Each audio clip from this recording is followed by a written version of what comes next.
What do we got today, Cam? The 291 Distillery from Colorado. This is big barrel proof. Yep. 65.8%. That would be, for all you math nerds out there, 131.7 proof. It's a big boy. And we're going to try it. My goodness. It must be like 0.85 that rounds up to 7, right? My God, that is... I mean, look at this one of the color. stronger... I mean, that's one of the stronger bourbons I've got. I think I've had period. I think I've had a 67. I've tasted a 70 at one point, but 65.8 You is... just don't see it very often. Top... this has instantly entered my top 10 strongest bourbons in the 1,000 bottles surrounding us. And I've already poured a little bit just to air it out, because with any cask strength bourbon, I do like to give it a minute to breathe. Yeah.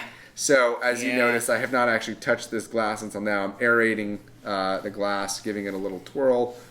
And, okay, immediately,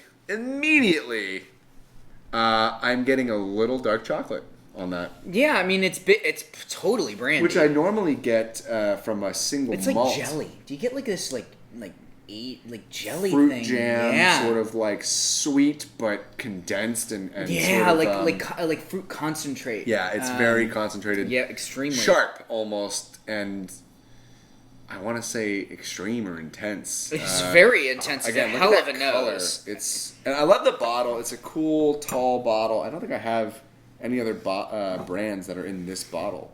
It's really unique. Love the cork. I love the packaging. It's so sweet on the nose. You know, I'll just show you guys.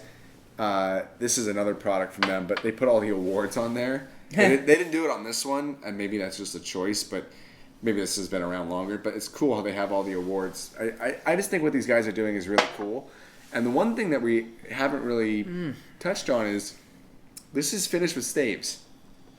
This is a finished bourbon, and it's finished with, they say, aspen wood staves. So these are local grown trees cut to staves. Stave doesn't have to come off of a used barrel. The wood, if it's cut in the right way, is the stave that would become a barrel.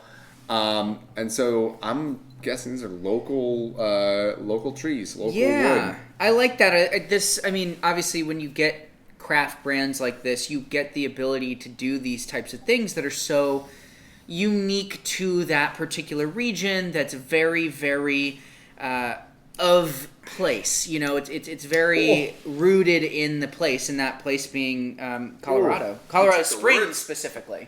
Took the. Oh my God, that's strong. Okay. And in a good way. I mean, that is. Oh, it puckers you up. It's worth mentioning too. Anytime a brand, this is 100% distilled, fermented, aged on site. These guys are not sourcing any whiskey for their products. They are truly craft distilling at its finest. And that's so interesting. Do you not get the aspen on that? Well, the thing is, it's a unique wood. It's very piney. It's very resiny. Tree sap. Yeah, absolutely. A little mapley almost. It's how you have like caramel or maple or like marzipan sort of sweetness on a whiskey. This one has a tree sap, like that uncut, raw, expensive maple syrup that doesn't even taste like the store-bought. Like, this is not Log Cabin or Aunt Jemima. This is like that Vermont shit. This is that really, really heavy up. It handles its heat nicely, though. Yeah, it really puckers you in. This is not a traditional bourbon. Not in the least. It's not even in that realm, really. This is as different from Kentucky bourbon as rye from another state is from Kentucky bourbon. It just isn't like that classic bourbon you've tried, or Indiana bourbon for that matter. This is like a chocolate jelly type dessert of some sort. Dare I say after dinner bourbon? Oh, very much so. Very much so. It begs a rock. It almost like... I almost want to see this thing open up over ice because I think it can handle it gorgeously, right? This is one of the heavier whiskeys I've tasted. Talk about thickness and thinness all the time. This is the thickest I think I've had in a minute. Yeah, man. The water is devoid of being here. It's so interesting. There's like this woody, nutty, chocolatey, kind of just ever so slightly brandy. There's almost a little bit of tobacco. That brandy, I think, is the best example. Oh, it's more brandy than jelly. I'm getting on my second and third sip.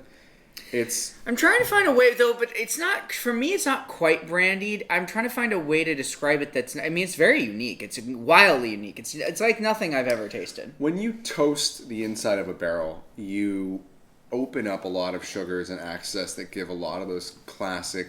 Bourbon has to go. This obviously spent time in new charred American oak to be called a bourbon, but that second application of oak, that aspen wood stave, has a totally different effect. It's really like unique jams and and jellies, distinct. man. That is never really appeared on a whiskey I've tried before. This is something rather uncommon for me, and I would drank highly, a lot of bourbon. yeah, and you've given me a lot of very unique bourbon as well, and there's very few things that I can even think of that this is similar to. I couldn't compare this to. No.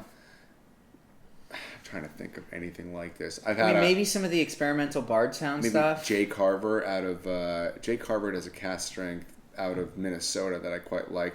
It's not like this, but it has that thickness and it's super high octane, 60-something%. And that's the closest. Like, you do get some craft cast strength that has that power. But this has that element of that aspen oak. Yeah, it's almost port-like. It's almost I'm like trying to look at right? the camera, but I keep staring at the bottle in like deep thought. And well, it's I mean so that dark, genuinely. dude. It's so dark. I'm like trying to find the words. I feel like someone's asked me a question, and I'm staring at the bottle for the answers. I'm like, tell me what I need to know. It's so red. It's so dark red. It's crazy. I hope they use that close up of you as the cover for this video, Maybe. right? Wink, wink. So, anyways, Distillery 291. These guys make a ton of products. We're gonna at some point here try their rye whiskey. Oh, yeah, bring that one over. This is their bad guy. This is another cast strength offering that is a wheated expression of their bourbon. Again, and then all three so rich. Not even for sale. Like, we're not trying to sell you anything here, but we are showing you that we were given a White Dog sample of a 4-grain rye, right off the still, 115 proof. Ooh. To see what we think of these guys, you're going to have to come back and check out the Cartel Hour and subscribe to our channel. And, at some point in time, we will do a review of these and let you know what we think. But already, I am very impressed. Really blown away with this bourbon. I would give this a very high score, just from the uniqueness of it. Yeah. Just in the originality. This is an example of just, you think you've tried them all? Yeah, you haven't tried this. That's for sure. Well, cheers to the rhyming and cheers to the timing.